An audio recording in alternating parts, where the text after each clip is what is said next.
तपस्या से संबंधित थोड़ी बातें कह देना चाहता हूं, सब लोगों को पता चल जाए, जिन्होंने नहीं सुनी हो वे भी सुन लें कि इस तपस्या के निमित्त किसी भी प्रकार का कोई लेन देन नहीं करना है। ये हमेशा से हमारे सानिध्य में प्रतिबंधित है। हम किसी भी वर्ष जब मुनि भी थे तो आज से लगभग 35 साल से हम साधना करवाते हैं। इस प्रकार सामूहिक कभी भी हमने लेन देन की प्रक्रियाओं को हवा नहीं दी। भगवान महावीर की परंपरा में तपस्या के निमित्त लेन देन की जो प्रक्रियाएं आई है वो कुरीति है, दूषण है।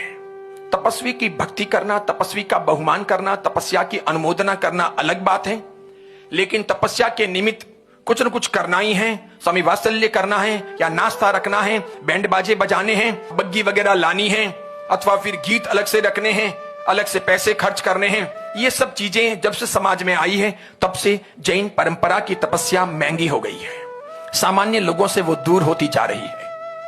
जगह जगह इसकी आलोचना भी होती है। उन सब चीजों को रोकना है और तपस्या की भव्यता को शुभ्र तरीके से बनाए रखना है। जो परंपरा मिली है उसे जीवंत रखना है। इसलिए हम दोनों ने बचपन से यह तय कर लिया था कि हम जब भी तपस्या करवाएंगे तो लेन देन की प्रक्रियाएं इस प्रकार सार्वजनिक तरीके से होने नहीं देंगे। राजस्थान में था, सिरोही, नीमच इत्यादि जगह पर मैंने चतुर्मास किए थे। तब समाज की इन कुरीतियों को देख करके मन में बहुत वेदना होती थी और तब से मैंने उन कुरीतियों को तोड़ने, बदलने और समाज की धारा को नए तरीके से स्थापित करने का शुभारंभ कर लिया था। तब कई सारी महिलाओं ने अलग अलग स्थानों पर जो हमारी निष्ठा में तपस्या की थी 7 उपवास करके पारने किए। कुछ ने 9 उपवास किए। उन्होंने कहा 28 करेंगे तो लाख की 28 गोद भराई की रस्म करनी पड़ेगी, सब सगे संबंधियों को, परिवारजनों को आना पड़ेगा, मेरे भाई को खर्चा करना पड़ेगा, मेरे भाई की इतनी ताकत नहीं है, इसलिए हम और अधिक भार रूप नहीं बनना चाहते। तब मुझे बहुत दर्द हुआ था। इसीलिए ये सब परंपराएं प्रतिबंधित है।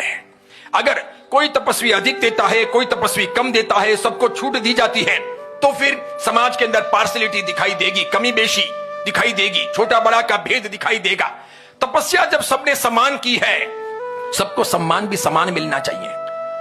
किसी के पीर पक्ष वाले अरबपति हों, वो बहुत धड़ल्ले से थे, किसी के पीर पक्ष वाले करोड़पति हों और किसी के पीर पक्ष वालों के पास में लाखों भी ना हो, ये भेद दिखाई नहीं देना चाहिए। इसीलिए हम तपस्या सामूहिक करवाते हैं।